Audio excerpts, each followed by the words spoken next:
Okay, let's talk RPE, or rate of perceived exertion.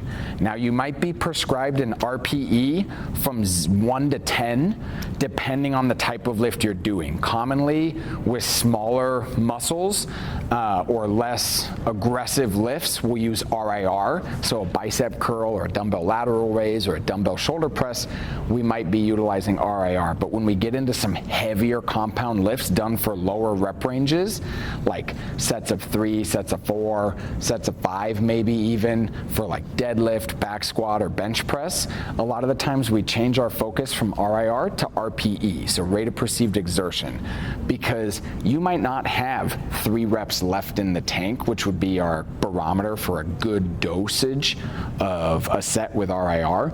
But RPE, we want to base it a lot more off of how hard did that feel. And usually we're shooting for a 7 to 8 on most given sets. We might bump that up to a 9 or 10 when we're purposely reaching for heavier weights, but you want a set to feel hard but not feel super grindy. A lot of the times the speed of the bar can determine how hard that set actually was for you. If you're spending more than 1 or 2 reps with a reduced speed on the bar, you're probably pushing too hard, and that RPE is something closer to a 9 or even a 10.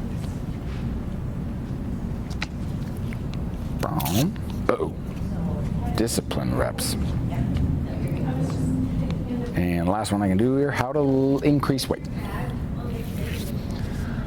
Okay, if you're new to lifting, how and when to increase your weight is kind of an enigma. Sometimes you can just do more weight, but should you? What is a general rule of thumb is your strength might be somewhere here. And when you're new to lifting, you don't necessarily want to test yourself right away. You kind of want to do something you're comfortable with, something that stresses your technique a little bit, but is easy to overcome. You want to get into the swing of things. But every week, you want to take some jumps that push you towards your actual true strength level. And within 4, 5, 6 weeks, you kind of want to be somewhere here that you know, like, I'm actually pushing myself relatively hard. Once you've hit that point, weight jumps now occur with 2.5 to 5 pound increments at a time. No one who's been lifting for a long time goes from benching 250 pounds one day to next week saying, I want to bench 270 pounds, and they throw 20 pounds on the bar. That's usually how we hurt ourselves. If you've been benching 230, then 235, then 240, then 245, the next logical step is 255. It's not 270 to just see if you can do it.